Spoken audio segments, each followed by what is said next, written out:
Property buyers in Millennium City, Gurgaon will have to pay a bit more now, as the administration has decided to hike circle rates for registration of property up to 15%, effective from this financial year. This question may arouse in minds of many buyers. Well, circle rates are the minimum floor rate one needs to pay in order to register a property. The administration has enhanced the collector rates or circle rates up to 15%, effective from this financial year.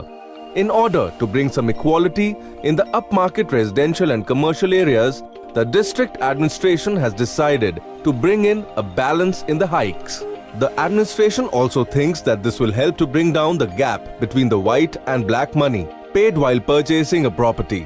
According to market analysts, it would be a boost to the genuine home buyers in more than one way. Mr. Ramesh Menon, a real estate analyst and founding director, Certis Realty Limited, talked and explained us more about it. Collector rate is nothing but the collector's assumption on what is the exact market price और सरकार को revenue कितना मिलता है. तो अगर कोई property ऐसी है जो लाख रुपए गज में बिक रहा है और सरकारी रेट 50,000 रुपये है, तो कलेक्टर ने अपने विजडम के हिसाब से शायद उसको 1 से लेकर 15% बढ़ा दिया है, जिस रेट पे ये रजिस्ट्री होगी इसकी इफेक्टिव 1 अप्रैल 2012.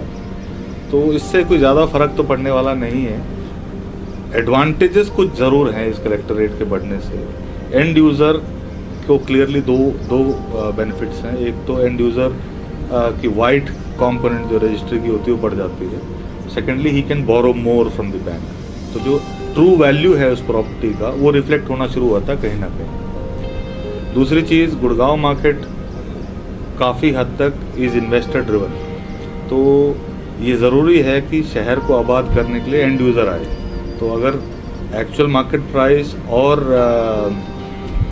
कलेक्टर रेट में डिफरेंस रहे तो बहुत मुश्किल हो जाता है एंड यूज़र को प्रॉपर्टी लेना. तो कलेक्टर रेट और उसके बीच में पैरिटी आ जाए तो एंड यूज़र ज़्यादा आना शुरू हो जाएगा, which is a good sign for the urbanisation of the city.